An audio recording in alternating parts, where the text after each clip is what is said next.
Hello बच्चों। तो मैं आज क्लास 10 का स्पेशल ट्रिग्नोमेट्रिक आइडेंटिटीज़ बताऊंगा और एनसीईआरटी का एक एक क्वेश्चन भी बताऊंगा। उससे पहले हम लोग थोड़ा सा ट्रिगो का बेसिक फार्मूला जानेंगे और बेसिक फार्मूला ड्राइव करना जानेंगे। तो हम लोग चलते हैं ट्रिग्नोमेट्री। वैसे भी ट्रिगो का इस्तेमाल हमारे जीवन में कहाँ होता है, किस जगह होता है, इसको हम कहाँ यूज़ करते हैं। तो ट्रिगो का जनरली जो हम लोग यूज़ करते हैं वो किसी भी ट्रायंगल का साइड या एंगल को निकालने में करते हैं। ये तो बात समझ में आई कि ट्रायंगल के साइड और एंगल निकालने में हमारा ट्रिगो हेल्प करता है, लेकिन लाइफ में किस चीज़ में काम आता है। तो वैसे हाइट को मेज़र करने में ट्रिगो का हेल्प लिया जाता है जिस हाइट के लिए उतने बड़े स्केल नहीं होते, यानी कि माउंट एवरेस्ट। तो माउंट एवरेस्ट को क्या लोगों ने रस्सी या कोई मेजरमेंट स्केल से नापा होगा? बिल्कुल नहीं। ये ट्रिगो का ही हेल्प से हमारा माउंट एवरेस्ट का हाइट का नापा गया था। तो हम लोग थोड़ा ट्रिगो के बेसिक कॉन्सेप्ट पे आते हैं और जानेंगे ट्रिगो क्या है। उसके बाद ट्रिग्नोमेट्रिक आइडेंटिटीज़ का एक एक क्वेश्चन हम लोग सॉल्व करेंगे एनसीईआरटी। ठीक है, उससे पहले हम थोड़ा बेसिक कॉन्सेप्ट और फार्मूला को ड्राइव करते हैं जिससे आप लोगों को लर्न करने में काफ़ी आसानी होगी। तो ट्रिग्नोमेट्री में हम जनरली राइट एंगल ट्रायंगल की बात करते हैं मित्रों, यानी कि सबसे पहला काम ट्रिगो में जो हम करते हैं वो राइट एंगल ट्रायंगल को करते हैं। एक बात आप लोग जान जाइएगा, जो 90 डिग्री होता है, समझ गए बच्चों, जो 90 डिग्री होता है उसके सामने वाला साइड को हम लोग क्या कहते हैं? हाइपोटेनस। क्या कहते हैं? हाइपोटेनस। और जिस दो साइड के बीच का जो एंगल अगर हम थीटा लेते हैं तो उसके सामने वाला साइड को हम लोग परपेंडिकुलर कहते हैं। क्या कहते हैं? परपेंडिकुलर कहते हैं। और बाकी जो थर्ड साइड बचता है उसको हम लोग बेस कहते हैं। क्या कहते हैं? बेस कहते हैं। ठीक है, मान लीजिए एक और ट्रायंगल हम लेते हैं यदि, ठीक है, तो एक बात तो आप लोग जान चुके हैं कि 90 डिग्री के सामने वाला साइड को हम लोग हाइपोटेनस कहते हैं। बिल्कुल।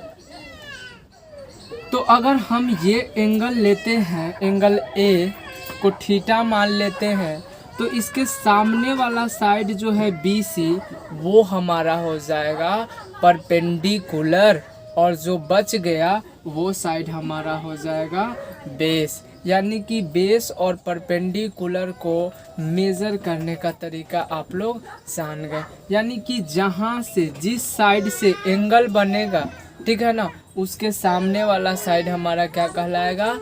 परपेंडिकुलर कहलाएगा दोस्तों। ठीक है, अब आप लोग बहुत ही अच्छे से जानते होंगे जो क्लास 10th में होंगे कि साइन थीटा का फार्मूला क्या होता है, कॉस थीटा का फार्मूला क्या होता है, टैन थीटा का फार्मूला क्या होता है।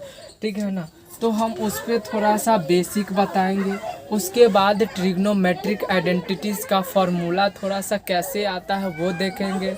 और उसके बाद हम लोग क्वेश्चन, अगर समय मिला तो आज, नहीं तो नेक्स्ट वीडियो में हम क्वेश्चन डील करेंगे। सबसे पहले हम लोग जानते हैं क्या कि साइन थीटा बराबर होता है perpendicular upon hypotenuse. Perpendicular upon hypotenuse. Cos theta बराबर जानते होंगे आप लोग base upon hypotenuse. Base upon hypotenuse. और टेन थीटा बराबर आप लोग जानते होंगे मित्रों कि टेन थीटा बराबर जो होता है वो होता है perpendicular upon base, perpendicular upon base. और आप लोग ये भी जानते होंगे कि साइन थीटा का जो रेसिप्रोकल होता है, उल्टा होता है, वो कॉसेक थीटा होता है। क्या होता है? कॉसेक थीटा होता है। और कॉसेक थीटा हमारा क्या होता है? तो साइन थीटा का उल्टा होता है कॉसेक थीटा। तो साइन थीटा होता है परपेंडिकुलर अपॉन हाइपोटेनस। तो कॉसेक थीटा क्या होगा? जी आप लोग सही सोच रहे हैं, हाइपोटेनस अपॉन परपेंडिकुलर। उसी तरह कॉस थीटा का हो जाएगा सेक थीटा, और कॉस थीटा का रेसिप्रोकल होता है सेक थीटा, इसीलिए इसका क्या होगा? कॉस का उल्टा मतलब हाइपोटेनस अपॉन बेस हो जाएगा। और सॉरी, टेन थीटा जो होता है उसका रेसिप्रोकल होता है कॉट थीटा, और कॉट थीटा का जो उल्टा मतलब टेन थीटा का उल्टा हो जाएगा कॉट थीटा, और कॉट थीटा बराबर हो जाएगा बेस अपॉन परपेंडिकुलर। अब तुम लोग या आप लोग इस को ट्रिक याद किए होंगे, पंडित बद्री प्रसाद हर हर बोले, पंडित बद्री प्रसाद हर हर बोले। ये ट्रिक आप लोग ऑलरेडी जानते होंगे दोस्त, ठीक है। तो हम लोग इस पे ज़्यादा टाइम नहीं दे रहे हैं, हम फिर से नया सेशन जब स्टार्ट करेंगे, ठीक है ना, तो उसमें बेसिक पूरा बेसिक कॉन्सेप्ट के साथ चलेंगे। आप लोग के 10th का CBSE का एग्ज़ाम होने वाला है मई में, जिसको देखते हुए हम मेन चैप्टर को हैंडल कर देते हैं। बस बेसिक थोड़ा बताते हैं और उसके बाद आगे बढ़ते हैं। तो हमको लगता है यहाँ तक आप लोग जान चुके हैं, ठीक है। अब हम लोग नेक्स्ट स्टेप की ओर बढ़ते हैं दोस्त, ठीक है। तो अब हम लोग आगे देखते हैं क्या कि जो साइन थीटा होता है वो रेसिप्रोकल होता है कॉसेक थीटा को। तो इसको हम इस तरह से लिख सकते हैं, यानी कि sine theta upon into cosec theta is equal to 1 हम लिख सकते हैं। यानी कि आइडेंटिटीज़ का ये एक फार्मूला हो गया। दूसरा, सेक थीटा बराबर 1 बाय कॉस थीटा होता है, मतलब sec theta into cos theta बराबर क्या हो जाएगा? 1 हो जाएगा। उसी तरह थर्ड में आप लोग ये जानते हैं कि टेन थीटा का जो रेसिप्रोकल होता है 1 बाय कॉट थीटा होता है, और 10 इंटू कॉट क्या बोलेंगे? Tan theta into cot theta is equal to 1। तो ये 3 फार्मूला हमारा बना। अगर बात करें तो ये भी एक फार्मूला है, ये भी एक फार्मूला है, ये भी एक फार्मूला है। मतलब कि जब हम लोग ट्रिग्नोमेट्रिक आइडेंटिटीज़ का क्वेश्चन डील करेंगे तो ये सारा फार्मूला हमारा यूज होगा। इसीलिए आप लोग अगर लिखे हैं तो ठीक है, नहीं लिखे हैं तो लिख लीजिएगा। ओके, चलिए नेक्स्ट स्टेप के साथ हम लोग अब बढ़ते हैं। दोस्त आप लोग एक मतलब पैथागोरस थ्योरम सभी जानते होंगे। पैथागोरस थ्योरम का फॉर्मूला क्या होता है ये सभी लोग जानते होंगे। हम ऐसा करते हैं, इस ट्रायंगल को शिफ्ट करते हैं ऊपर की ओर और थोड़ा हम लोग, ठीक है ना, फॉर्मूला ड्राइव करने की कोशिश करते हैं। यानी कि ये हो गया ए, ये हो गया बी, ये सी, और बी पर एट बी पर हम 90 डिग्री मान लेते हैं। तो ये हमारा हो जाएगा हाइपोटेनस। इसको अगर हम थीटा मान लेते तो इसके सामने वाला साइड हो जाएगा परपेंडिकुलर, और जो बाकी बचेगा वो हमारा हो जाएगा बेस। तो हम आशा करते हैं ये सब बात आपको पता है। अब आप लोग पैथागोरस थ्योरम की अगर बात करें तो हम लोग जानते हैं पैथागोरस थ्योरम क्या होता है। हाइपोटेनस का square is equal to sum of perpendicular. ठीक है, square of sum of perpendicular और बेस, यानी कि परपेंडिकुलर का स्क्वायर प्लस बेस का स्क्वायर होता है दोस्त। क्लियर है? अब ध्यान से देखना, यही पाइथागोरस थ्योरम होता है। एक बार हम लोग हाइपोटेनस से टोटल टर्म में क्या करेंगे, ऐड करेंगे। ठीक है, यानी कि सारा टर्म में हाइपोटेनस के स्क्वायर से डिवाइड कर देंगे। ध्यान से देखिएगा मित्रों, बहुत ही मज़ा आएगा इस तरह से। अब देखिए तो ये दोनों कैंसिल होके क्या हो जाएगा, 1 हो जाएगा। क्या हो जाएगा, 1 हो जाएगा। और इसको हम इस तरह से लिख सकते हैं p/h के होल स्क्वायर, प्लस इसको हम इस तरह से लिख सकते हैं b/h के होल स्क्वायर। अगर किसी भी स्टेप में आप लोग को दिक्कत होगा तो प्लीज़ आप लोग से रिक्वेस्ट है कि कमेंट ज़रूर कीजिएगा।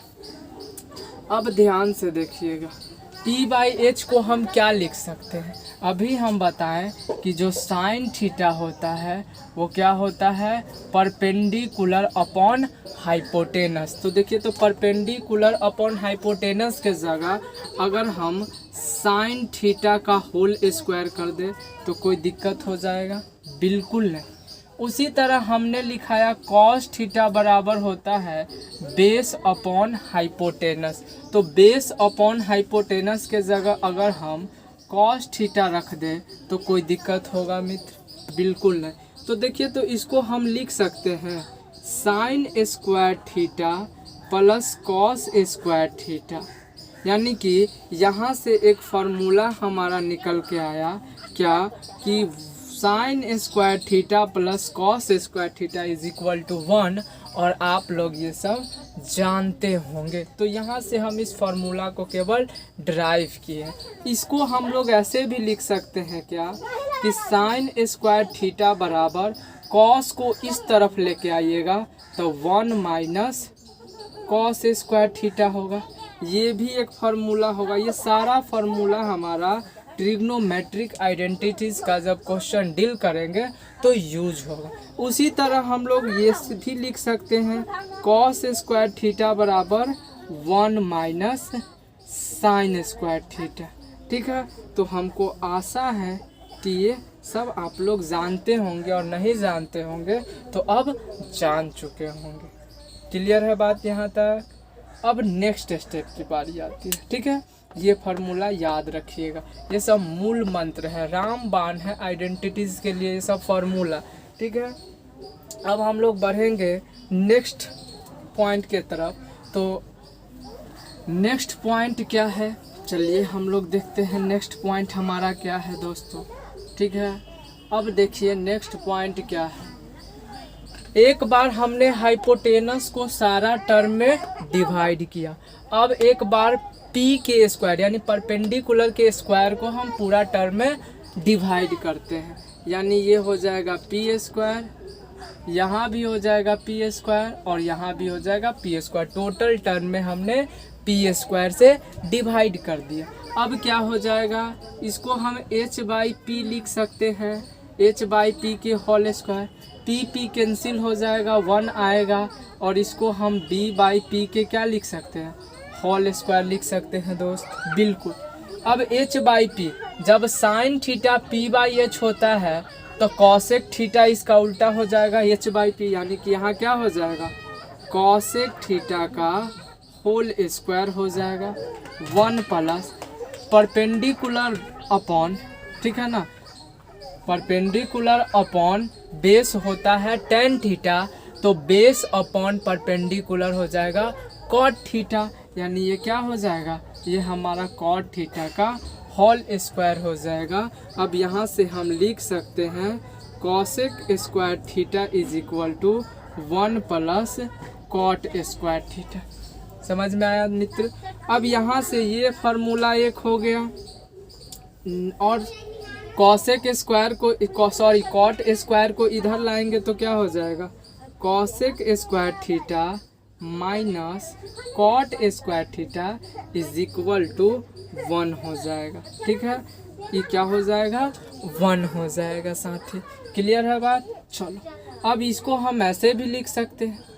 ठीक है, अब देखो 1 को इधर लाएंगे तो कॉट स्क्वायर थीटा बराबर हम क्या लिख सकते हैं, कॉट स्क्वायर थीटा बराबर cosec square theta, cosec square theta -1 भी लिख सकते हैं, बिल्कुल लिख सकते हैं। ठीक है, तो यहाँ से ये फार्मूला भी क्या हो गया हमारा निकल के आ गया, यहाँ से ये फार्मूला भी हमारा निकल के आ गया।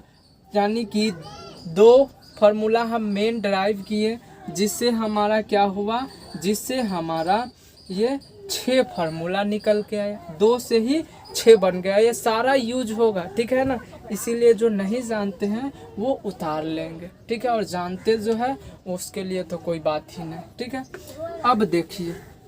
अब देखिए फिर हम नेक्स्ट स्टेप की ओर बढ़ते हैं। नेक्स्ट स्टेप हमारा क्या होने वाला है, नेक्स्ट स्टेप हमारे होने वाला है कि बी स्क्वायर से टोटल टर्म में हाँ डिवाइड करना है। फिर से समझ में आ रहा है बात, चलो, यानी कि B square B square B square, अब इसको हम h बाई बी के होल स्क्वायर कर सकते हैं, is equal to P by B के होल स्क्वायर कर सकते हैं, और प्लस ये कट के क्या होगा, कैंसिल हो जाएगा तो 1 आएगा एब्सोल्युटली।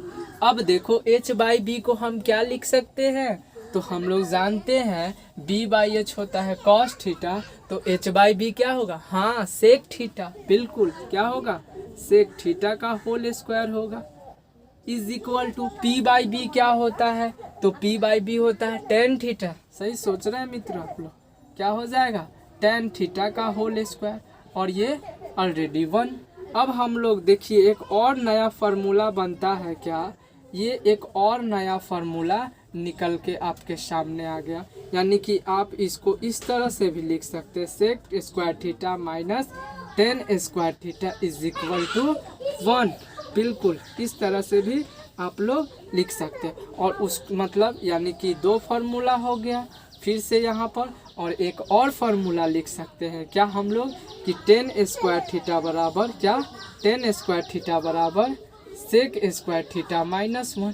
तो इस तरह से हम लोग क्या हो गए, ये सारा 9 फार्मूला का डेरिवेटिव कर लिए, निकाल लिए। अब देखिए यही 9 फार्मूला हमारा ट्रिग्नोमेट्रिक आइडेंटिटीज़ में काम आने वाला है मित्रों। अगर आप लोगों को ये 9 ट्रिग्नोमेट्रिक आइडेंटिटीज़ फार्मूला याद है तो हमारा जो ये कॉन्सेप्ट है ट्रिग्नोमेट्रिक आइडेंटिटीज़ का एनसीईआरटी का एक एक क्वेश्चन सॉल्व हो जाएगा। मैं कोशिश करूँगा एनसीईआरटी का एग्जाम्पल, एनसीईआरटी का क्या कहते हैं एक्सरसाइज आइडेंटिटीज़ का सॉल्व कराओ, और जो भी मेन चैप्टर है उसको आपके सामने लाओ, ठीक है, तरह तरह के ट्रिक के साथ एग्ज़ाम से पहले सारा चैप्टर मेन आपको क्लियर कर दूँ और VVI क्वेश्चन आपसे शेयर करूँ, ठीक है। चलो तो हम लोग आगे बढ़ते हैं दोस्त। चलिए यहाँ तक तो आप लोग क्लियर है। कुछ और फार्मूला आप लोगों को याद रखने की ज़रूरत है इनके अलावा, ठीक है ना, इनके अलावा कुछ और फार्मूला को आप लोगों के सामने याद करने की ज़रूरत है। जैसे टेन थीटा बराबर होता है दोस्त sine theta is equal to cos theta. अब बात आता है क्या ये sine theta by cos theta याद रखना सही बात है, ये सही में होता भी है कि नहीं, तो हम चेक करते हैं इसको होता है कि नहीं। आपको पता है कि टेन थीटा बराबर फार्मूला होता है परपेंडिकुलर अपॉन बेस, ये बात आपको पता है, हाँ पता है, तो पता है तो चलिए हमको इसको क्या करते हैं चेक कर लेते हैं। अब पता लिफ्ट मतलब पता नहीं, ये पता मतलब कि आप लोगों को नॉलेज है इसके बारे में कि नहीं, और है तो चलिए हम लोग आगे चलते हैं। अब देखिए टेन थीटा बराबर हम चेक कर लेते हैं, साइन थीटा बराबर हम लोग जानते हैं परपेंडिकुलर अपॉन हाइपोटेनस होता है, और कॉस थीटा बराबर होता है बेस अपॉन हाइपोटेनस। अब इसको हम लोग लिख सकते हैं P by H into H by B, यानी कि एच ख़त्म, यानी कि क्या आ गया P बाई बी, यानी कि P बाई बी हमारा टेन थीटा बराबर आ गया, यानी कि क्या ये हमारा बिल्कुल सही है, क्या है बिल्कुल सही है, ठीक है, तो ये हो गया। उसी तरह हम लोग कॉट थीटा बराबर फार्मूला चेक कर लेंगे, क्या होता है cos theta upon sine theta, और इसको भी आप लोग चेक कीजिएगा क्या ये सही है।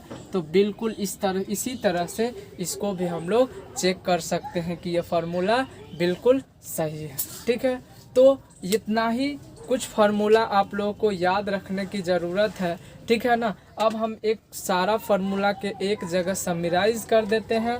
आप लोगों को उतारना होगा, उतार लीजिएगा, स्क्रीनशॉट लेना होगा, स्क्रीनशॉट ले लीजिएगा।